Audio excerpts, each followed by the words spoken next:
J'arrête le ball trap. Si vous tirez depuis quelque temps, vous avez forcément entendu autour de vous un tireur qui vous a dit un jour « j'arrête le ball trap ». Alors pourquoi arrêter le ball trap? Souvent, cette décision se prend seule, quand on rentre chez soi, qu'on pose son sac, qu'on range le fusil. Une question tourne en boucle. Pourquoi je continue? Donc le ball trap vu de l'extérieur, c'est simple, hein, c'est des coups de feu, des plateaux qui se cassent, de la poussière, du bruit, un loisir parmi d'autres. Mais pour ceux qui le vivent vraiment, ce n'est pas juste tirer. C'est attendre, c'est douter, c'est se concentrer, c'est rater, c'est recommencer. Et parfois, sans prévenir, quelque chose se casse à l'intérieur. Donc dans cette vidéo, on va parler d'un sujet que beaucoup n'osent pas forcément parler à voix haute, arrêter le ball trap. Pas parce qu'on déteste ce sport, pas parce qu'on est paresseux, mais parce qu'à un moment, la passion se transforme en poids.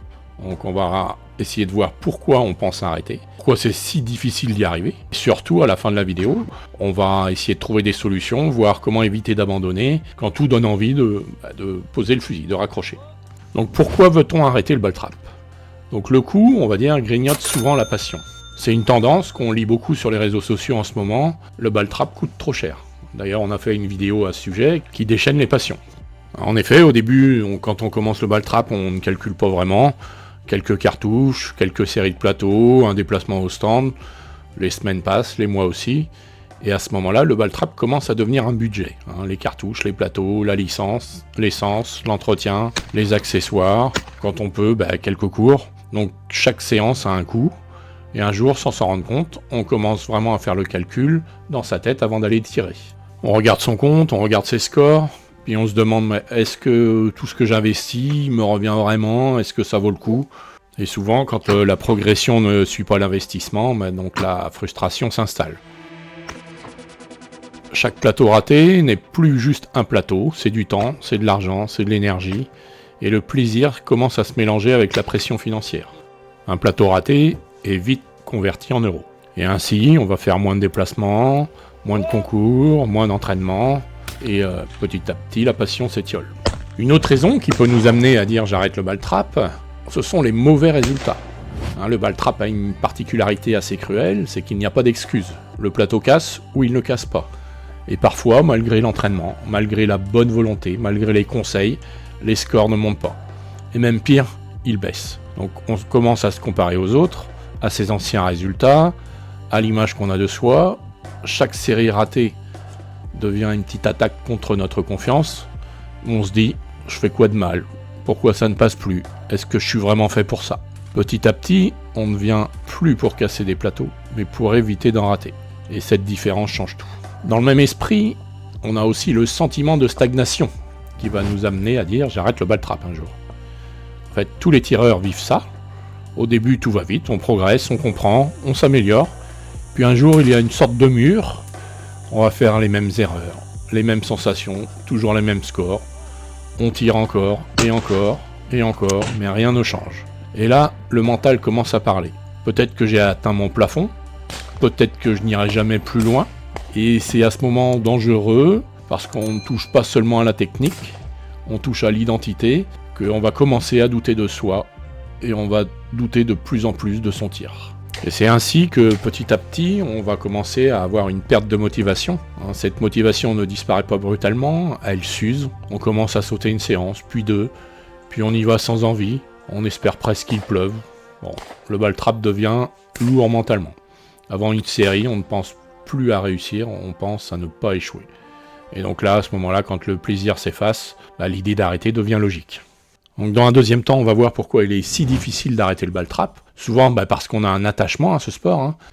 On n'arrête pas juste un sport, on arrête une routine, on arrête des amis, des discussions, des habitudes du week-end, le tir, le manque de poudre. J'ai entendu ça souvent dans les stands, je suis en manque de poudre.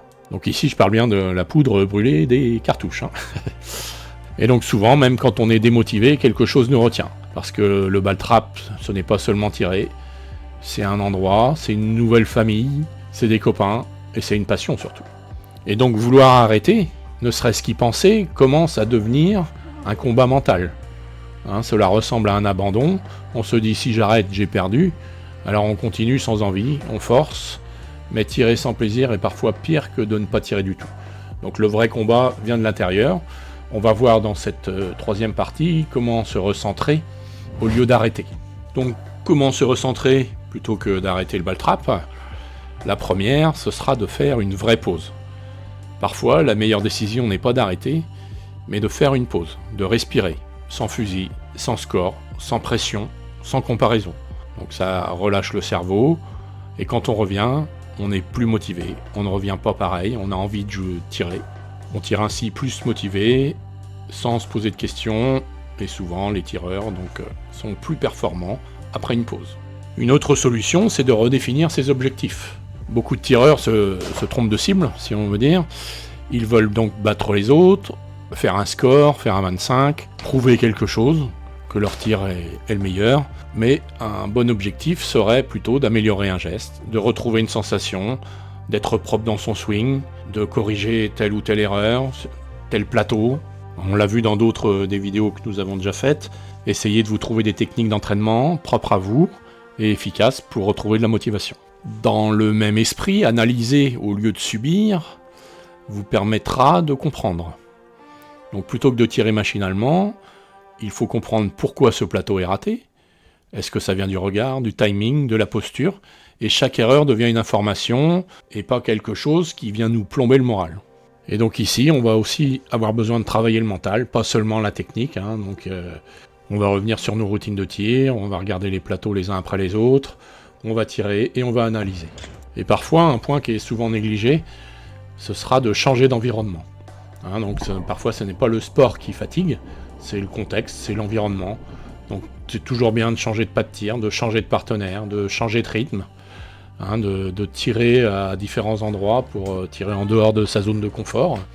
Donc le cerveau aime bien la nouveauté et c'est plus facile de se concentrer et de se remotiver. Donc quelle va être la stratégie pour ne pas abandonner, pour ne pas arrêter le ball trap?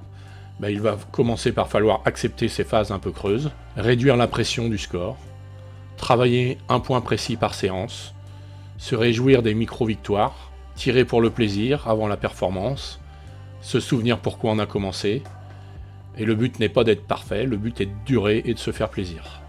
Donc en conclusion, on peut dire que arrêter le ball trap n'est jamais un geste définitif, c'est souvent une pause intérieure, un moment où l'on accepte de regarder son tir différemment, quand les résultats stagnent, que le coup ou la motivation nous pèse trop lourd. Et parfois la meilleure décision n'est pas de partir, n'est pas d'arrêter, c'est de se recentrer, de se retrouver, de retrouver la simplicité du mouvement, du tir, sans enjeu, sans pression. Et le ball trap donc apprend la patience, il impose l'humilité et rappelle qu'on ne progresse pas contre soi mais avec soi. Alors si l'idée d'arrêter traverse votre esprit, faites une petite coupure, donnez-vous des nouveaux objectifs, comprenez, respirez et revenez plus fort, avec de nouvelles motivations. Parce qu'au final, ce n'est pas un sport qu'on quitte, c'est un sport qui se transforme avec nous, et nous transformons avec lui.